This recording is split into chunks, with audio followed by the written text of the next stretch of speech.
Itu yang sering kita dengar. Bahkan dalam hadis lain ada kita dilarang untuk iri. La hasada illa fisnatain. Janganlah kalian iri kecuali dua hal. Jadi ada iri yang boleh, ada iri yang dibolehkan. Di antaranya dalam hadis ini ada dua yang dibolehkan. Apa itu? Rajulun atahullahul Qur'an bahwa yakumu bihi ana al-lail wa ana nahar. Seseorang yang dia diberikan, karuniakan oleh Allah untuk bisa baca Al-Quran dan dia mendirikannya. Orang yang dikaruniai Al-Quran, yaitu dia bisa membaca Al-Quran dan dia membaca Al-Quran, terus membaca, menghafal, dan dia juga mendirikannya, mengamalkan isikan Al-Quran. Itu boleh kita ini.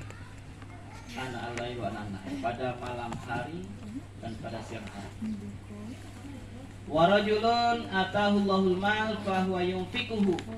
Yang kedua boleh kita iri, orang yang diberi harta dan harta itu dinafkahkan di jalan Allah. Ana al-lail wa ana pada waktu malam maupun siang hari. Boleh iri. Jadi kalau orang pakai NMAX baru tak boleh iri. Kalau ada beli, kalau tak ada usah dipikir. Orang ada cincin baru tak usah iri. Kalau ada beli, kalau tak ada usah dipikir. Yang mikir tuh butuhlah Pak Ridho. Bapaknya lah. Ibu tuh tak payah mikir sebetulnya Bu. Iya. Nah cincin, nah kalung, nah hanting, apa tak usah ibu pikir. Ada pakai, tak ada dah diam. Aku nyolek kakak. Aku nyolek Kak Linda. Insyaallah. Nah itu yang dibolehkan iri. Dan dahsyat, boleh kita iri orang yang baca Qur'annya bagus. Boleh. Iri dalam rangka yang baik supaya kita bisa ikut sama seperti itu. Iri dengan orang yang hafalan Qur'annya banyak, hafiz 30 juz, boleh iri. Tapi iri bukan untuk dengki, iri maksudnya supaya kita bisa sama juga baca hafal Qur'an. Nah, kita mungkin tak sanggup lagi, dah macam tak apa Ustaz. Kencing banyak betul, bangun tidur sampai nak tidur lagi macam tak selesai kerja. Nah, bila barang hafal kan. Nah, ada anak kita pula ya. Macam mana kita programkan dalam satu rumah minimal ada satu penghafal Quran. Karena dari satu penghafal Quran dia bisa memberi syafaat kepada 10 keluarganya. Masya Allah. Makanya kita buat ini TTQ di sini baga tahsin dan tahfiz Quran itu juga dalam rangka untuk membawa keberkahan bagi masyarakat kita, karena setiap rumah yang ada penghafal Quran sama berkah. Nah, itu harapan. Nah, yang kedua, ini kalau tentang Quran panjang nih, banyak ya pembahasannya. Bahkan saking seringnya seseorang yang membaca Quran itu, karena dia terus beruntun dari Al-Fatihah sampai An-Nas selesai terus, maka masing-masing surah nanti di hari kiamat dia menganggap bahwa oh ini Ibrahim ini ahli saya, kata Al-Baqarah. Kata Ali Imran, oh tidak, Ibrahim ini ahli saya. Nah itu. Jadi masing-masing surah itu mengakui bahwa orang itu ahli dia, karena saking seringnya dia membacanya. Kenapa bisa jadi dia khatam itu sebulan sekali? Bahkan sahabat ketika ditawarkan oleh Rasulullah, disampaikan Rasulullah tentang khatam Quran ini, untuk menghatamkan sebulan sekali, menawar loh sahabat. Macam mana nawar sahabat? Sama dengan kita. Ya Rasul, saya bisa lebih daripada itu. Artinya kurang dari sebulan. Kalau kita kan nawarnya cincai lah segitu bulan lah. Kalau sahabat ini nawarnya saya bisa lebih daripada itu ya Rasul. Nah, begitu 10 hari lah sekali. 10 hari sekali. Ya Rasul, saya masih bisa ya Rasul, lebih daripada itu. Nawar lagi, tapi nawarnya lebih dahsyat, lebih cepat durasinya. Bukan nawarnya lebih lambat durasinya. Kalau begitu, hatamkan Al-Quran 3 hari sekali. Dan itu sudah batas akhir, kecuali bulan Ramadan. Di hari-hari biasa Rasul memberi peluang kepada sahabat yang sanggup menghatamkan 3 hari sekali, silakan. Jadi sahabat itu disuruh menghatamkan sebulan sekali, nawar sampai 3 hari sekali.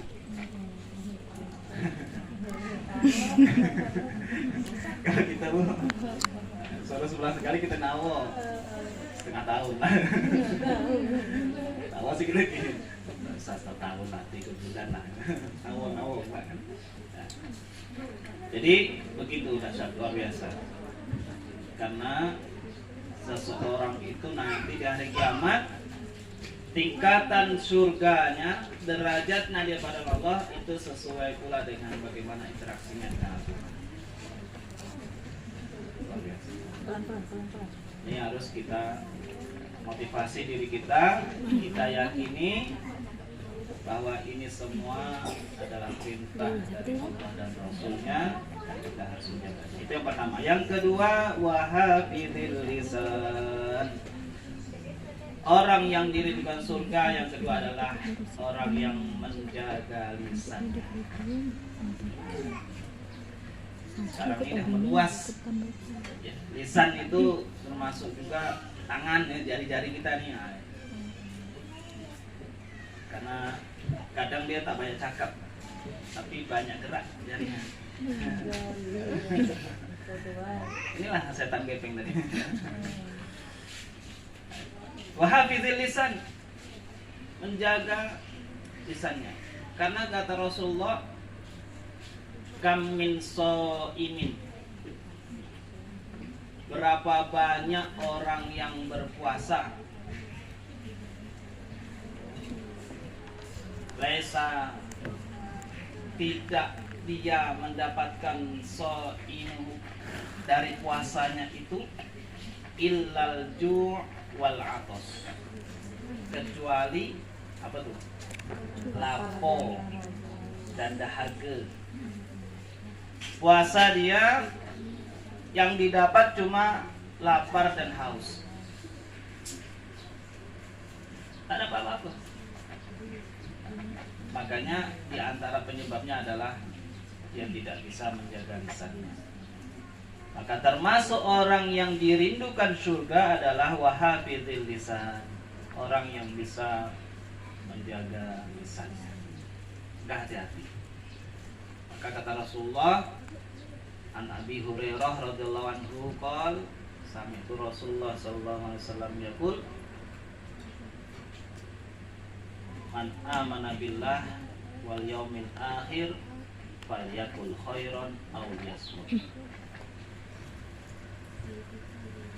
Barang siapa yang beriman kepada Allah dan hari akhir, maka hendaklah dia berkata baik atau lebih baik dia diam. Wahafizil lisan. Dan puasa ini juga kesempatan kita untuk itu. Ya, karena ada ancaman yang luar biasa bagi orang yang tidak bisa menjaga lisan. Bahkan di sini ada beberapa hadis ya terkait dengan puasa yang akan sia-sia saja. Yaitu yang pertama, berkata dusta. Malam yada' qaula zur wal amali bihi falaysa lillahi hajatan bi ayyada'a ta'amahu wa syarabahu. Barang siapa yang tidak meninggalkan perkataan dusta, malah mengamalkannya, maka Allah tidak butuh dari rasa lapar dan haus yang dia tahan. Auzubillah min dzalik. Hadis riwayat Bukhari nomor 1903. Ini hati-hati. Dusta, kita sedang berpuasa, kita bohong, berdusta, maka dia tidak mendapatkan apa-apa kecuali lapar dan dahaga saja. Nauzubillah min dzalik. Mudah-mudahan kita terhindar dari dusta.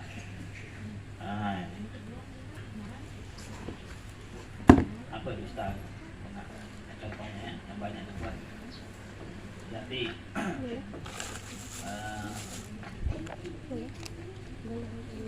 dia kadang dari hal-hal kecil, dusta yang kecil-kecil, tapi karena sudah terbiasa menjadi kepribadian, itu yang sudah bagus. Assalamualaikum, salam, mana? Dari jalan nih, ijak lagi, padahal masih rumah. Ini dusta juga nih, cuma ini jangan anggap remeh nih, dusta. Ini masih di rumah, katanya dah di jalan. Kalau apa terus terang saja sampaikan, lagi siap-siap nih di rumah. Itu yang PSBB. Anak tanya, Mak, tak beli baju tahun ini, Mak? Tak ada, tak duit. Duit tuh. Duit ada dekat ada.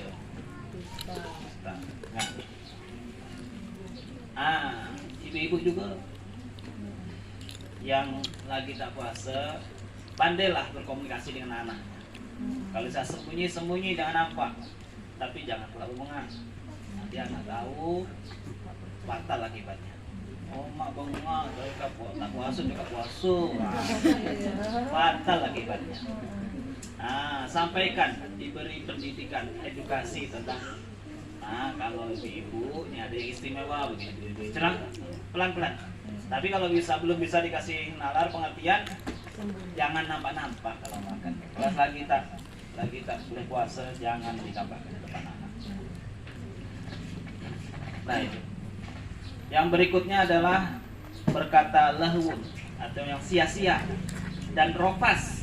Rofas ini kata-kata yang buruk, jelek, cakap porno misalnya. Itu masuk. Laisa siyam minal akli wasyarabi innama siyamu minal lahwi warrafas. Fa in sabbaka ahadun aw jahla 'alaika faltaqul inni shaim. Puasa bukanlah hanya menahan makan dan minum saja, akan tetapi puasa adalah dengan menahan diri dari perkataan lahun, sia-sia dan rofas. Yang rofas ini yang tadi yang ke porno, kadang berlawak, bergurau yang tak bagus. Bahkan maaf, alhamdulillah kadang ada juga yang ustaz katanya untuk melawak dipakai yang porno-porno, alhamdulillah. Nah, apabila ada seseorang yang mencelamu atau berbuat usil kepadamu, katakanlah padanya ini soim, saya puasa, Jadi tak usah dilayan. Nah, apa yang dimaksud lahun? Dalam Fathul Bari, pengarang kitabnya Al-Ahfashi mengatakan al-lahwul kalam alladzi la aslalahu minal batil wa syabah. Lahun adalah perkataan sia-sia dan semisalnya yang tidak berfaedah. Rafas itu apa? Wa yutlaqu 'ala tahrib bihi wa 'ala fahsya fil qaul. Rafas ini digunakan dalam pengertian kiasan untuk hubungan badan dan semua perkataan yang keji. Alhamdulillah. Itu jadi yang terkait dengan menjaga lisan. Wahafidil lisan. Yang berapa lagi, Bu? 3. Yang dirindukan surga yang keberapa lagi? Yang ketiga. Yang ketiga wa mut'imil ji'an. Apa itu? Ada yang tahu? Wa mut'imil ji'an adalah memberi makan kepada orang yang kelaparan alias kebulu. Ada kebulu itu dah apa betul lah. Wa mut'imil ji'an ini juga bisa kita rasakan di bulan Ramadan. Karena kita akan mengalami hal yang sama. Meskipun kaya dia, tapi dia akan merasakan itu. Sehingga bulan Ramadan ini memacu sensitivitas sosial kita. Melatih bagaimana jiwa sosial ini kita lebih sensitif lagi. Oh, ternyata begini yang dirasakan orang yang miskin, orang fakir yang selama ini tidak puasa pun mereka tidak makan. Tidak puasa pun tidak ada yang bisa mereka makan. Kalau kita tidak makan karena memang itu tidak boleh karena sedang berpuasa, tapi mereka selama ini tidak bulan puasa pun mereka tidak makan karena tidak ada yang mau dimakan. Nah, itu melatih sensitivitas. Nah, ini sehingga di bulan Ramadan ini bisa kita tingkatkan. Apalagi orang yang memberi makan, orang yang memberi makanan berbuka puasa, bagi orang berpuasa itu pahalanya sama dengan orang yang berpuasa. Apalagi ibu-ibu, maaf, kalau ibu lagi tidak berpuasa, usahakan lebih banyak memberi makan orang yang berpuasa, yang buka puasa, jiran tetangga atau cari orang yang susah antar. Kenapa? Ibu lagi sedang tidak puasa nih, mudah-mudahan dapat pahala puasa orang itu tanpa mengurangi pahala orang tersebut. Nah, tapi bapaknya juga jangan mentang-mentang saya nggak puasa terus. Wa mut'imil ji'an, memberi makan orang-orang yang kelaparan. Yang terakhir adalah wasoimi fi syahri Ramadan, dan orang-orang yang berpuasa puasa di bulan Ramadan. Jangan ditelan ya. Sebulan, Bu. Kalau orang yang tak biasa memang berat. Apalagi tengok cuaca macam ni. Ya Allah Rabbi. Nah, kita aja semalam 3 hari ayam aja mungkin banyak yang lewatnya. Ada yang mungkin cuma dapat sehari, ada yang mungkin 2 hari, ada yang mungkin tak puasa.